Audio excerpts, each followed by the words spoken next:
Matt Duss has a similar take here. Says, yep, Democratic leaders have a choice. They can build a party by embracing left populists like Mamdani who are confronting these problems, or keep fighting them and watch as young people flock to right populists who are confronting these problems. Biggest house in New York. Like, what is that? Like, at some point, the basic economics really matter. And they matter because, not that it's bad that rich people are getting richer, it's bad that everyone else is getting poorer. And it's especially bad the young people can't afford homes. Let me just put a very precise point on this. If you want a measure of how your economy is doing, I personally favor eliminating GDP as a measure. I don't even know what that is. It's clearly not relevant. They tell me Japan has a stagnant GDP. Have you been to Tokyo? It's the single most radicalizing experience you'll ever have because it's just so nice. You lost the war? Really? Can we lose a war and wind up like this? GDP. No. I don't know what even that is. The total economic activity. Oh, no. My measure is really simple. I got a bunch of kids. Can they afford houses with full-time jobs at like 27, 28? And the answer is no way. And the answer is that 35-year-olds with really good jobs can't afford a house unless they stretch and go deep into debt.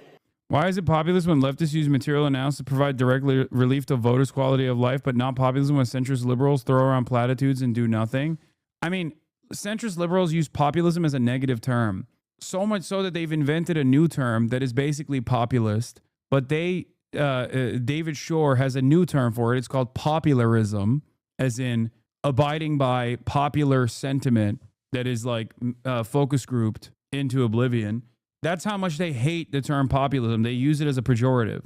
True populism is not supposed to be a pejorative, but this is the one thing that separates neoliberals from people like myself. When they say populist, they mean it as a negative. When I say populist, I mean real left-wing populist economic theory, okay? Concepts that are overwhelmingly popular, that uplift the working class, okay? Liberals point to that as, oh, you just want everyone to have healthcare, or you want everyone to have a unicorn, okay? You want everyone to have a unicorn. You're over-promising and you're not going to be able to deliver. It's not like liberals actually end up delivering on their promises either, ironically enough. Liberals don't actually fucking end up delivering on their promises either. The problem is they also don't even fucking promise good things. They promise less and then don't even deliver on the little amount of promises that they made. So it's spectacularly bad policy and also bad politics as well. And I just think that's a total disaster. That's a complete disaster. Why? Two reasons. One, if people don't own things, they don't feel ownership of the country they're in. And the country gets super volatile because people feel like they've got nothing to lose. When you have a lawn, trust me, you're thinking long term. Second, it's really hard to have a family without a house. It is. It's like super fun to live in an apartment if, there's like a bar downstairs, you're in a cool neighborhood. I'm in East Village. It's so cool. He's such a good communicator. I fucking hate him. I despise him because everything he said up to this point, I almost 100% agree with. Down to the GDP being like the most important factor. What good is the GDP if people are suffering? I mean, he could have even made that point, not by looking at Japan, but he said Japan because he's a racist, because the hidden agenda there is Japan is a ethno-nationalist, right? Japan is like an incredibly not diverse country. He could have said Europe as well. Europe is a even closer analog to use here. Look at European capitals.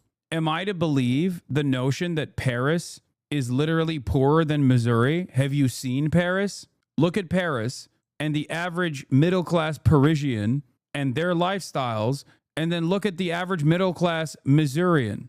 The reason why he used the example of Japan, on the other hand, and for the record, obviously, European capitals are experiencing the same kind of like diminished quality of life year over year due to, again, austerity economics and neoliberalism, unchecked neoliberalism. But the reality is that many of these European capitals, many of these European nations, technically on the GDP front, are poorer than Louisiana, for example. But you look at the quality of life in a European capital. If you look at the quality of life in a European capital and then compare it to the quality of life for the average person living in Louisiana, you realize that GDP doesn't matter at all. Okay? It's just numbers on a board that make you feel. Numbers on a board that make you feel like things are good. Why didn't he use Norway example? The reason why he doesn't use Norway either is because it's European and gay and woke. Japan is far away and not gay, nor is it woke. That's the reason why he's using Japan as an example, especially on the notion of GDP. They say the Japanese GDP is stagnant, and Japanese GDP is terrible. But you look at the living standards and the living conditions of Japan, when you have all of these social safety nets, amenities, severe degrees of regulation, and the cost of living overall, in comparison to the United States of America, it looks fantastic. Japan's problems unironically stem from something that Tucker Carlson wants to do here in the United States of America, which is xenophobic ethno-nationalist policies. Ironically enough, Japan is suffering as a direct consequence of not having any sort of immigration, not offering any sort of not offering any sort of citizenship to people outside of Japan, because it is one of the only examples that we can point to that is as close that closely resembles an ethno-state with its own internal genocide as well, its own external colonial ambitions, and up until World War II. But anyway, up until this point, Tucker Carlson brings up incredible points. But you will see why he is an indecent, right-wing, nefarious propagandist. Let's take a look. Try to have 3 kids. You're not going to have 3 kids. There, you can't. Nobody wants to raise their kids in that neighborhood. Nobody wants to raise their kids in an apartment. People do it because they have to. Nobody wants to. People want a little house, not some McMansion, just a little normal house. That is the actual American dream. And that is what is totally unattainable for young people. And so the only young people in general that you will ever meet who have houses are young people whose parents help them. And God bless their parents. That's a perfectly great thing to do for your kids. But most people's parents can't afford to do that because they're already in debt from their pointless college degree. So that is a national emergency.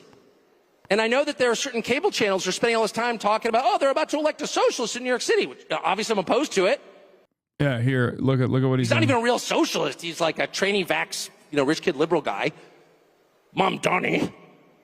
He's a fake leftist, but whatever. Why do you think that's happening? One of the reasons Mom Donnie it's happening is because normal people with normal. I like that he also hit him with a fake leftist, by the way. Who's the real leftist, Tucker? Are you a leftist then? Guy who doesn't want any association with leftism at all, talking about who is a real and who is a fake leftist. Normal jobs no longer believe they can win in this system, and that all the money is going to the worst people. And no one even stops to ask, what the hell is going on? How did Bill Ackman get so rich? I know he went on CNBC and talked down Herbalife. Bet against companies by driving down their stock prices. That's what he's been accused of. I'm not accused. Japan is not suffering due to a lack of immigration. The fuck? No, yes, it can be held with immigration, but the actual problem stems from it being a demoralizing capitalist hellscape. Oh my God. Every country is a demoralizing capitalist hellscape. Okay? Every single country is. And yes, that is a major problem, both in Japan, both in South Korea, both in many of the European capitals that we were talking about. But beyond that, there is no quote unquote solution to if you consider this a problem to begin with, the aging population. And which, by the way, it is a problem. An aging population is a problem because our entire economy and our entire existence revolves around being productive. And after a certain age, you cannot be productive. You can't do labor. Okay? So yeah, it is a fucking problem. Developed nations end up falling into this same pit no matter what. The only developed nation that has not fallen into this issue is the United States of America. Do you want to know why the United States of America has not fallen into this issue? Because of endless migration. That's it. Undocumented immigrants come in and they have children on U.S. soil because we have birthright citizenship, and those children become full-fledged American citizens. That's it. That's literally it. Okay?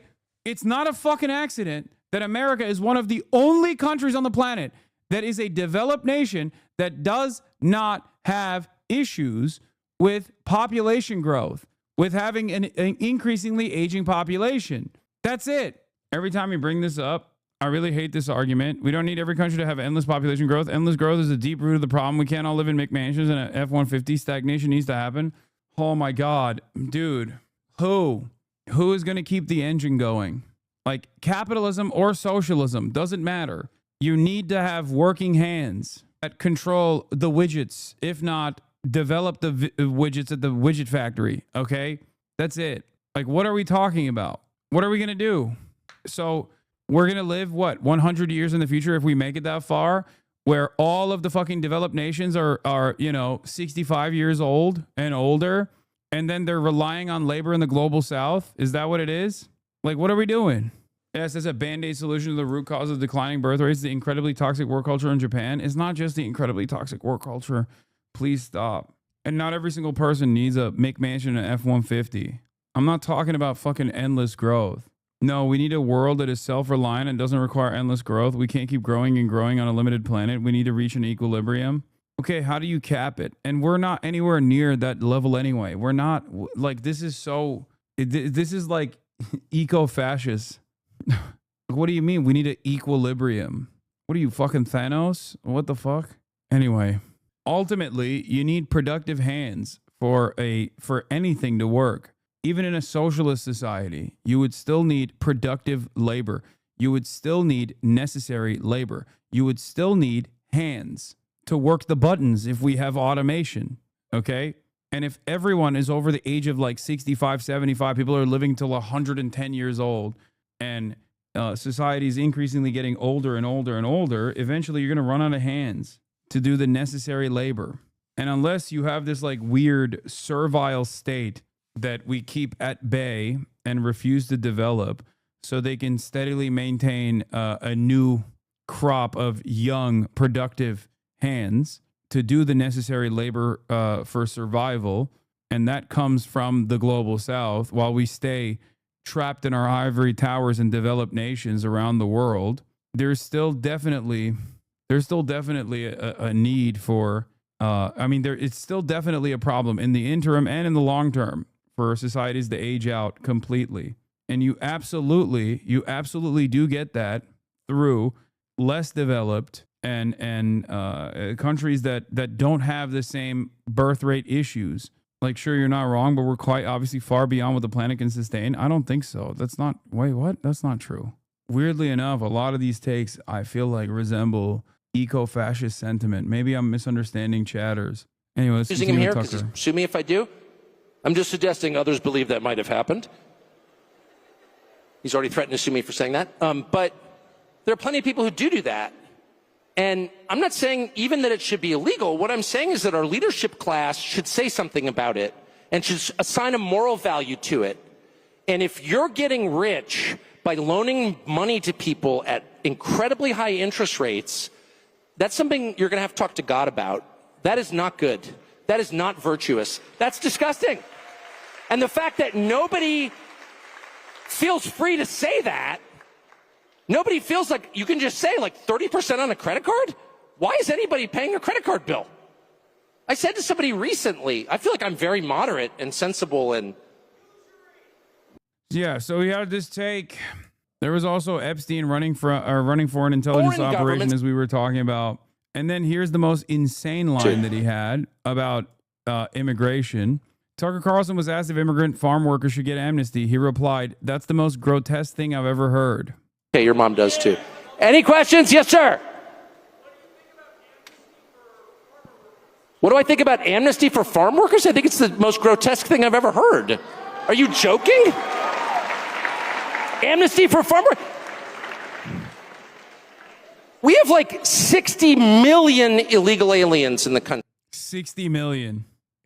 That's got to be just a number of like Hispanic people, I think. The Hispanic population is like, what, 69 million? Give or take. That's what he means, right? 60 million, dude? Yeah.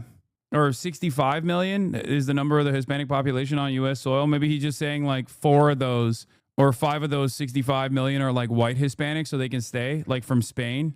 The country bears no resemblance to the country I grew up in, and it's not better, it's worse. Yell at Tucker. So I'm not going to sit for another lecture from anybody telling me we need to import more people to write code or pick grapes or any other task.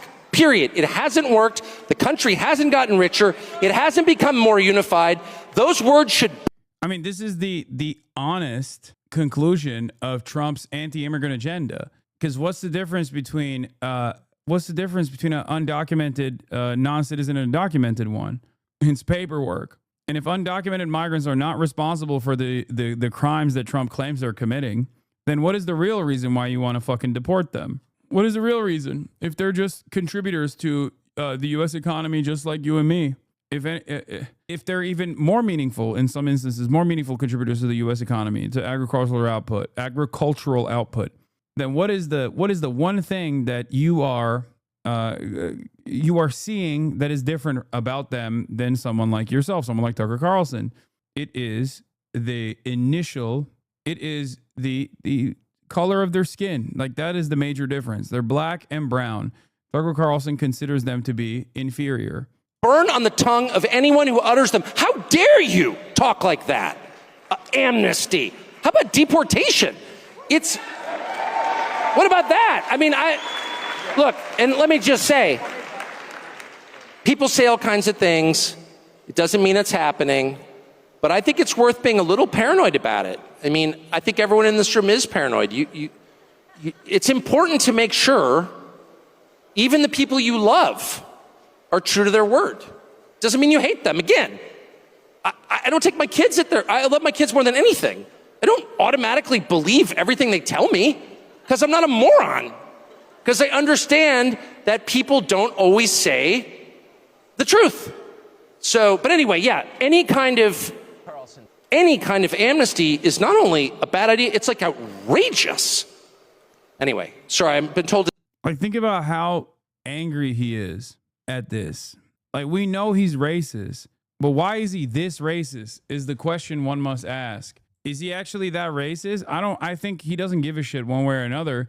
He's auditioning for what he thinks is going to be the most important position that a right-wing presidential candidate can take in the upcoming election. Not be allowed to act against your interests. Everything he's saying should be read in that framework. Creepy.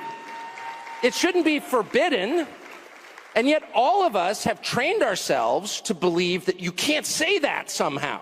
That that's like too naughty and forbidden. And the effect of making that off limits has been to create a lot of resentment, and I'll say it, hate online. Where people feel like they can't just say, like, what the hell is this? You have the former Israeli prime minister living in your house. You have had all this contact with the foreign government. Were you working on behalf of Mossad? Were you running a blackmail operation on behalf of foreign government? By the way, every single person in Washington, D.C. thinks that. I've never met anyone who doesn't think that. I don't know any of them that hate Israel, but no one feels they can say that. Why? And I think the longer that we play along with it, the more subterranean and creepy and hateful the conversation actually becomes. So I think it's better just to say it right out loud. Did this happen? And of course, that question has been asked to the government of Israel, and their answer is, we're not going to tell you. And I think our answer should be, no. As long as we're sending you money, if you were committing crimes on our soil, we have an absolute right to know, did you do this or not? And yet everybody has been so brainwashed into thinking that's somehow an expression of hate or bigotry, when it's not. It's a baseline question that every U.S. citizen has a right to an answer on. What the hell was this? Not every single one of these people arrived at this conclusion because they read the wrong fucking books and developed anti-Semitic opinions. You need to understand, it's because of Israel, and it's because of how Israel and Israel-backed candidates want to fucking want to suppress American speech, okay? Americans are somewhat selfish people. They are only invested in their own existence. When you're doing stuff over there, that's one thing. But when the stuff that you're doing over there requires an endless amount of money from us, and also on top of that, if you actually call into question this allegiance, you get branded a pariah, and on top of that, you lose your job, or you get hit with like the only real type of cancel culture.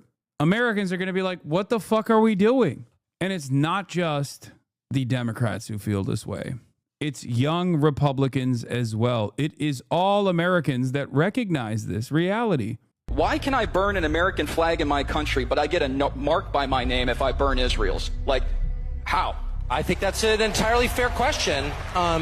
It's totally outrageous. You got 65 million people here illegally, according to the administration, and the only ones who are deported are ones who criticize a foreign country. I don't understand it. It's driving people insane, actually, and it's making people angry in a bad way. People are so mad. I mean, I've never seen. Tucker Carlson is so funny because his argument here literally is deport every single person that is an immigrant. Okay. Deport every single person that is an immigrant, documented and not undocumented alike, or every single Hispanic person, documented, undocumented, natural born, doesn't matter. Okay. The 65 million number, it could be either. It could be, he could be referring to both documented and undocumented Hispanic population numbers, or he could mean all immigrants, like documented non-citizens as well. He could mean any number of different, he can mean any number of different realities. Having said that, when he says there's 65 million illegals, they're not undocumented. That's not true. However, the argument Tucker Carlson is making is kind of stupid and kind of funny because of how stupid it is, because he's saying, don't deport them because they've criticized Israel. Deport them because they're not white. Like, he's literally, if he's referencing like Hispanic people, he means like, don't deport them because they're critical to Israel. Deport them because they're Hispanic. Or if he's talking about all immigrants, don't deport them because they're critical to Israel. Deport them because they don't belong here. What's going on? That's why for him, it's like this argument about Israel and suppression of speech of Americans is simply a vehicle to deliver the nefarious agenda, which is to make America white. Like the rage online. And I get it. That's the worst part. I get it. People go crazy after a while if you totally ignore their concerns, if you call them names rather than answering their questions. At that FBI file, then she got caught by James O'Keefe on hidden. Like, this was the talk of the town at Turning Point USA. If I'm Charlie Kirk, I'm shitting my pants right now. Charlie Kirk is the administration's guy, right? He's the inside guy, and he's holding these events. And his job here is to basically try and keep the Trump boat from sinking. And every single media superstar that he has at the Turning Points conference is screaming about Israel and is screaming about the Epstein files, which is also somewhat connected to Israel as well. And it's crazy. You can't control this. How are you going to, exactly, his job is to placate Trump. How are you going to placate Trump if every single person at your conference is literally demanding this? In some ways, it feels like when Democrats run and claim that they're going to do healthcare, and then they never do healthcare. When Republicans run and they create unique problems that are not real problems at all, but at least like demand people's attention, shift their priorities away from their material circumstances over to like vulnerable populations that must be dominated, they actually follow through on those promises. You know, whether it be stopping trans athletes from participating in the NCAA or whatever, right? This was a problem that they also pointed to and said they would offer a solution to, and now they're not. So now Republicans, for the first time ever, are like, wait a minute, but this is, but we're used to getting what we want. I mean, you even did abortion. So why won't you do this? Why won't you do this? Yeah. Are you still talking about Jeffrey Epstein? Stop talking about it. Girls and sometimes gals. Guys and sometimes gals. Why must you be talking about Jeffrey Epstein? Nobody cares. This guy won't die. He won't go away. Do not talk about him. Camera saying she had tens of thousands of videos of Epstein and little children. It was like, what? Well, we never heard that. We heard he was into the barely legal type, you know, the like 18-year-old. I love the Trump deflections are so funny that when people post it in the chat, I laugh every time. Are you still talking about Jeffrey Epstein? This guy's been talked about for years. You're asking, we have Texas, we have this, we have all the things, and people are still talking about this guy, this creep. That is unbelievable. It's so stupid. It's so fucking stupid. Like, his deflections have been so haphazard, put together last second, clearly scared. Like you can see the fear in the way that in the tone that he takes when talking about Jeffrey Epstein, that you're laughing. Trump's begging you to stop talking about Epstein and you're laughing. I said this already. I said this before, remember? When Trump is unique because he's the type of dude to talk about Jeffrey Epstein, right? Like that's what people like about him. That's what people like about Trump, is that he would just like he would just like weave in random shit, sometimes conspiracy theories and whatnot, into places where it didn't belong. That's what people liked about him. And now he's like, why are you talking about Jeffrey Epstein? It's like what you would expect from a Democrat. You know what I mean? Like the smarmy, smug, elitist. Why do you care about this? You shouldn't care about this ass tone about an issue that things do care about. I could hear like Joe Biden saying that about healthcare. You know what I mean? Oh, come on, Jack, we're doing NATO. Why do you care about healthcare? You know what I mean? It's like that's not something you expect from Donald Trump. Donald Trump is the guy who is supposed to talk about Jeffrey Epstein. So now he's doing this. Obviously, people are going to be like, the fuck do you mean? Why do I care about this? You made me care about this. What? Well, we never heard that. We heard he was into the barely legal type, you know, the like 18-year-olds who look 14, but we didn't hear about children. And then because we did hear about that.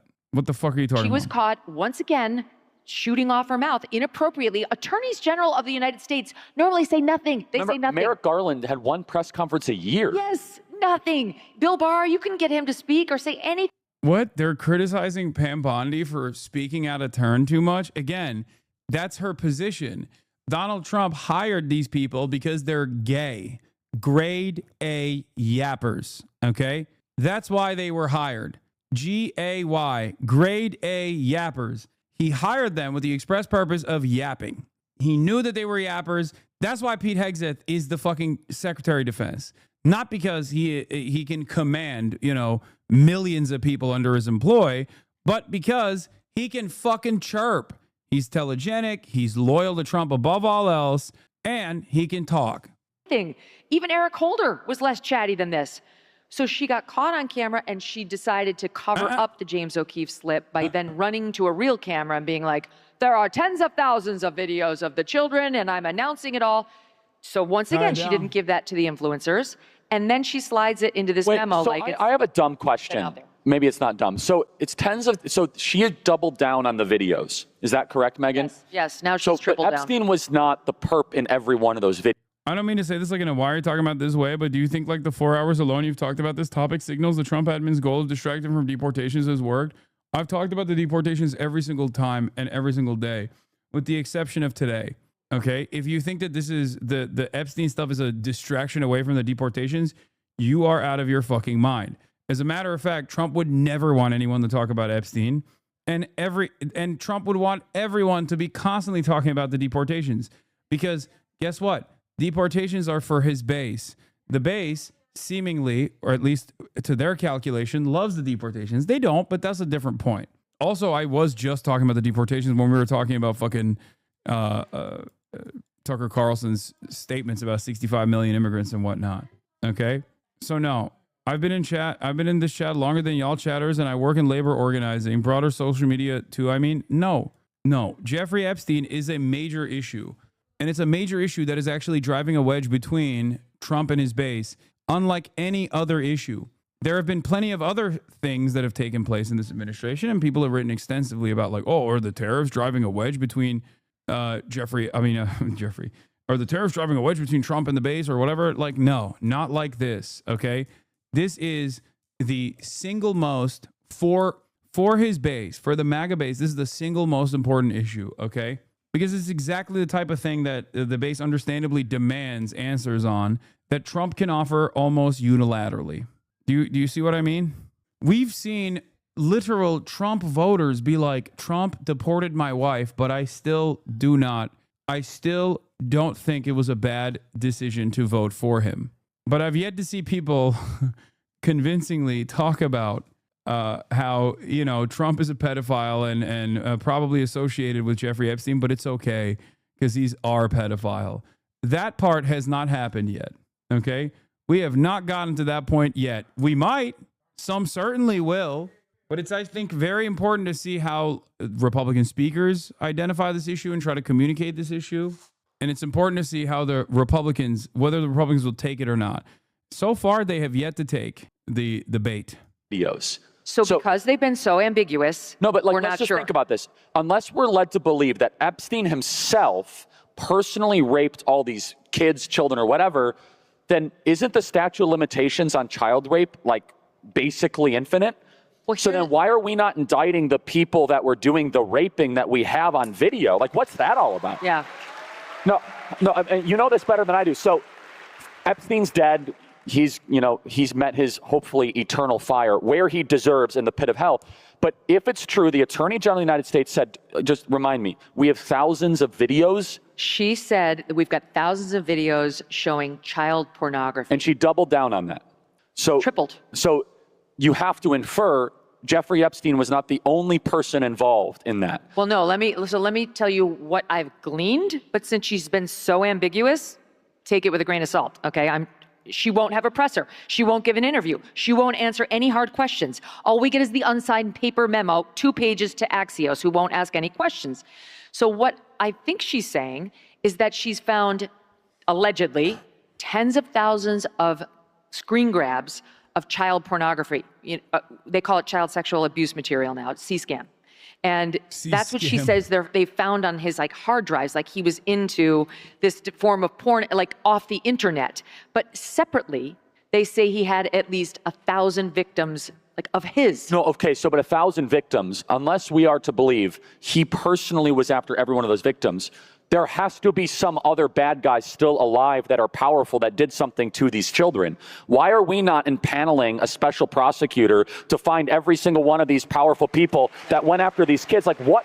Why are we putting up with this? Yeah, I don't know. And I think you'll find out. Am I understanding this correctly?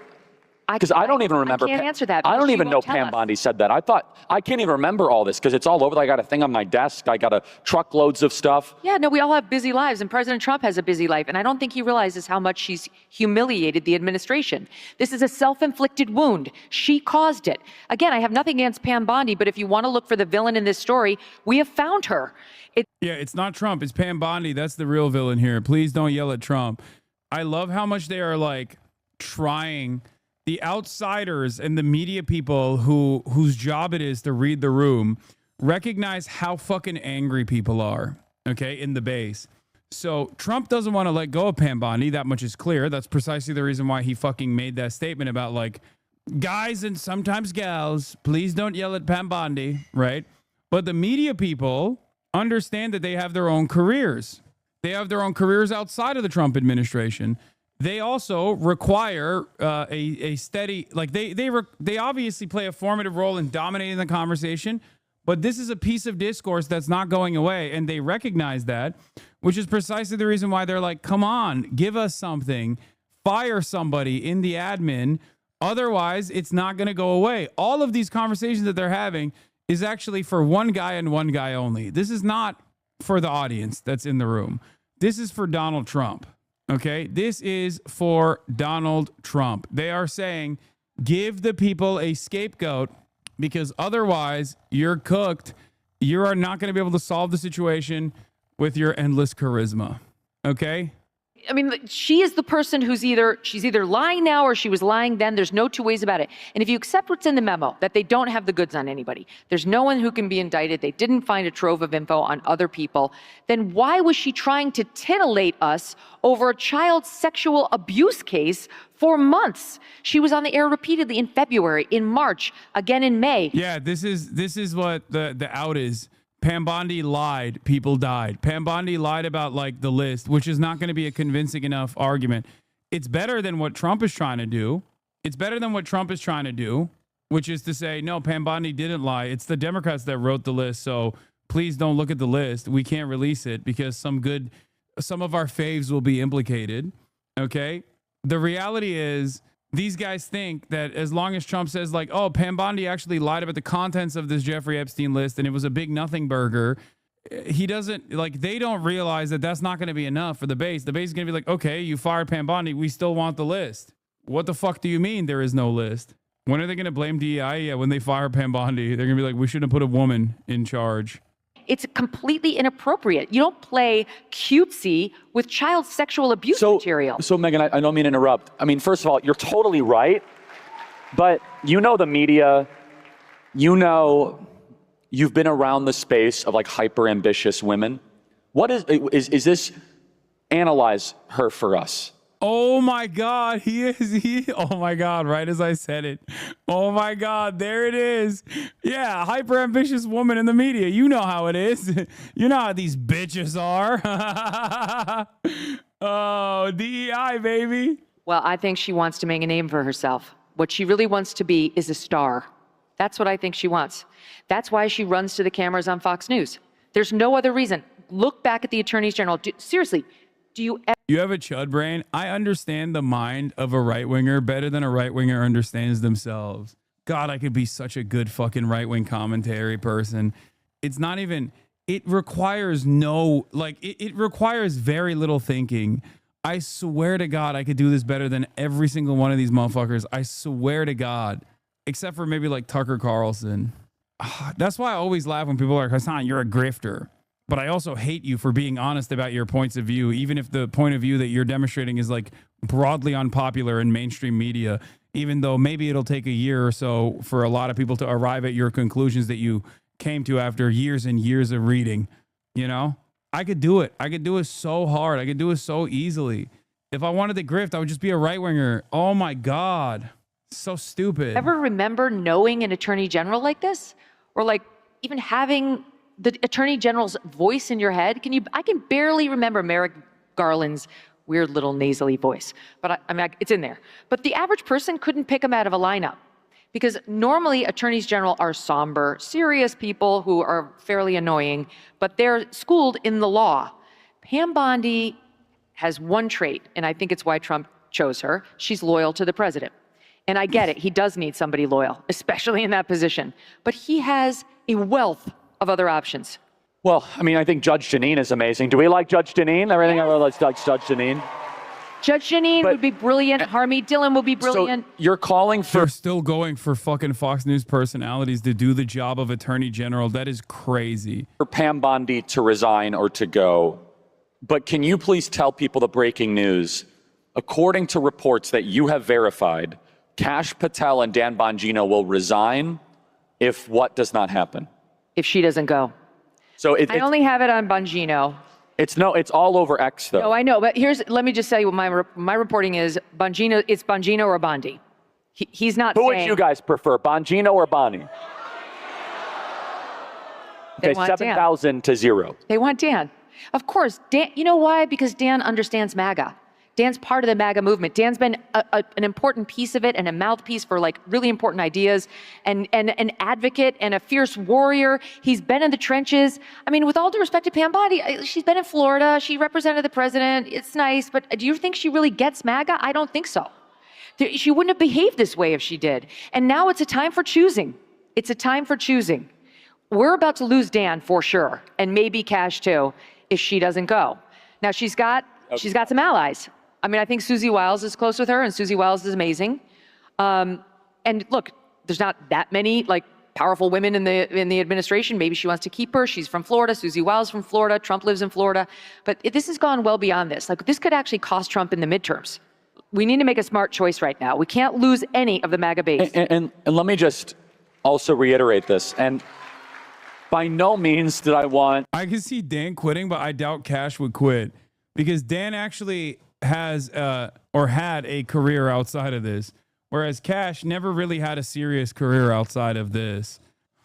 It's the funniest thing to be a guy who's like, I had a robust media career.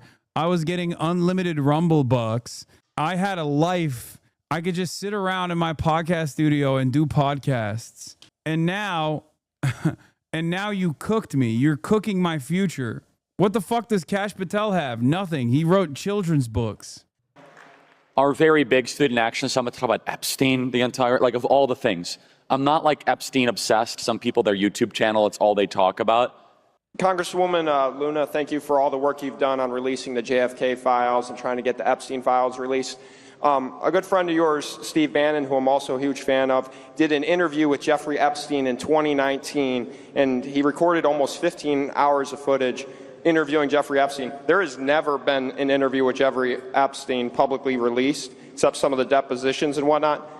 Would you ask Steve Bannon to release this footage now? Because I think it's very relevant and might give us some insight into. Oh my God, cook the fucking Bannonites too. Oh, this is. Oh, dude, come on, chat. Being like, why do you care about this? Are you kidding me? It's such a glaringly obvious contradiction that even the fucking dumbest hogs, even the goddamn dumbest hogs are aware of. They're not even oblivious to it. It's so perfect. It's so beautiful. It's so Kino. Oh my God, this is inject this directly into my veins. I am mainlining this. This is straight up pure black tar heroin. Oh. To what Jeffrey Epstein's motivations are and whatnot. Well, I think you just asked him for us, right? That's actually the first time I'm hearing of that. But yeah, I'd be very interested in seeing that footage, and I think the American people would too.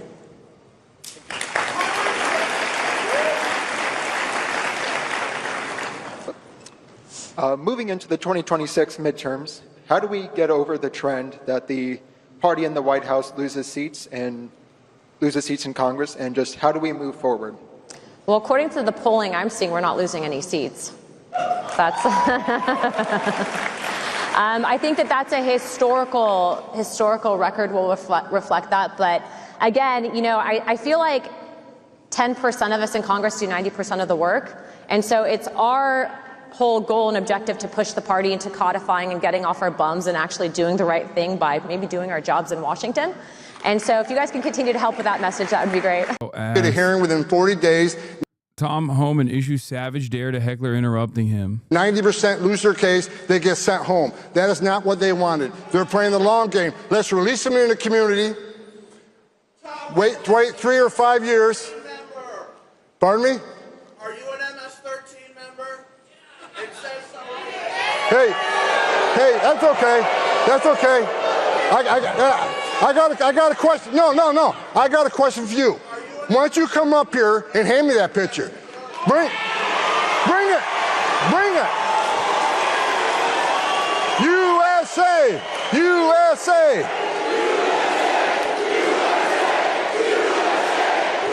Don't do it, kid. He's gonna arrest you.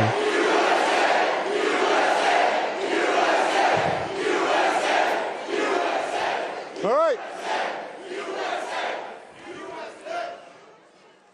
You got morons like this all over the country. This guy wouldn't know it's like to serve his nation. This guy ain't got the balls to be an ICE officer. He hasn't got the balls to be a Border Patrol agent. This guy lives in his mother's basement. The only thing that surprises me, you don't have purple hair and a nose ring. Get out of here, you loser.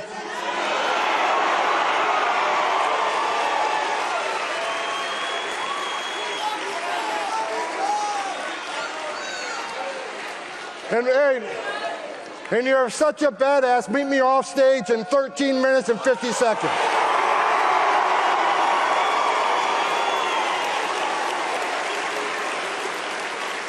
I guarantee you he sits down to pee. No. Guarantee. So, sanctuary cities. Let me talk about sanctuary cities real quick. Sanctuary cities are pushing back against the Trump agenda. He's so hot. I just hate that Donald Trump keeps hiring the sexiest people. It makes it all the more difficult. It makes it all the more difficult to like actively combat their message because I'm just taken away by their sexual charisma. He's like a walking stroke, dude. Bro, no wonder you fell off. Yeah, I fell off. More like I fell off. I fell in. What did I fall in? Love. That's right. I fell in love with Tom Homan. But who can blame me? He's so good. Sanctuary cities are sanctuary for criminals. So sanctuary cities from day one, Chicago says Tom Home is not welcome to Chicago. I was in Chicago within 24 hours. I've been to New York City. I've been to Denver. And for those folks from Seattle and Portland, I'm on my way to Seattle and Portland.